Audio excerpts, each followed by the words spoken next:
My name is Craig Calfee, and I've been building bicycles since 1987, about 25 years now. And we're here in La Selva Beach, California. Every time I come to work, I come down that hill into my shop here, and I have an ocean view, and I just think I'm so lucky to have this job.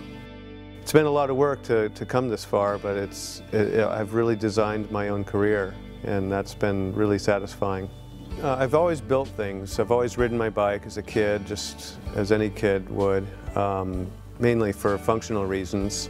I was a bike messenger in New York, and really got into cycling that way, riding 8 hours a day. So that was sort of like, I can say I've been a professional cyclist.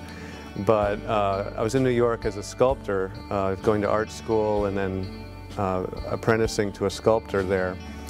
And at a certain point, I got disinterested in the art world as it was and got a job building boats in Boston.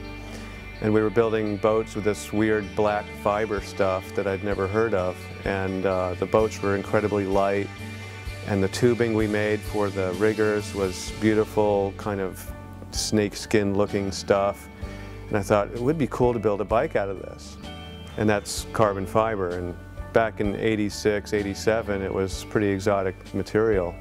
So I felt it was something I should pursue, and after I built my first bike, I talked to my boss and said, hey, we should build bikes here. And he said, oh, we're too busy with the Olympic Committee, and he's got too much going on. So I thought, I think I'll move to California and start a bike company.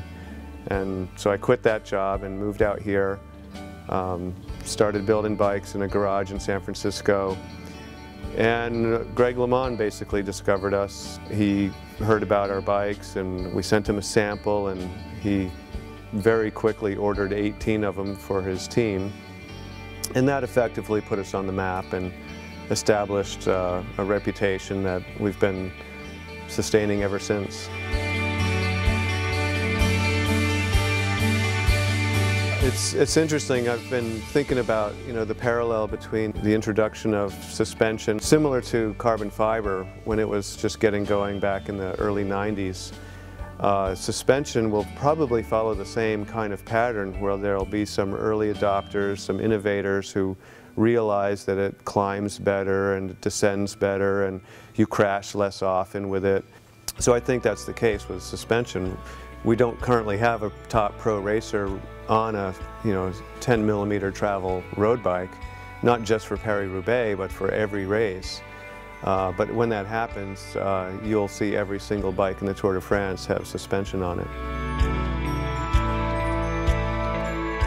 The charity that I've selected for to benefit from this auction will be Cyclists for Cultural Exchange. It's a group that is focused on cultural exchange opportunities through cycling, international cultural exchange. So we put on a spring ride here in California or here in the US, but mostly they've been in California.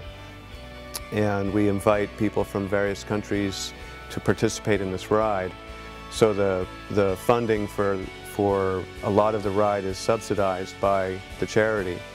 And that enables people who might not normally be able to afford a 2-week-long cycling vacation to come over and have a cultural exchange experience. Well, I'm a little upset because you guys have talked me into auctioning off one of our very first production bikes. So that's great for whoever wins it, because it's a very special bike. And even if you don't win, you can feel really good about supporting this cause.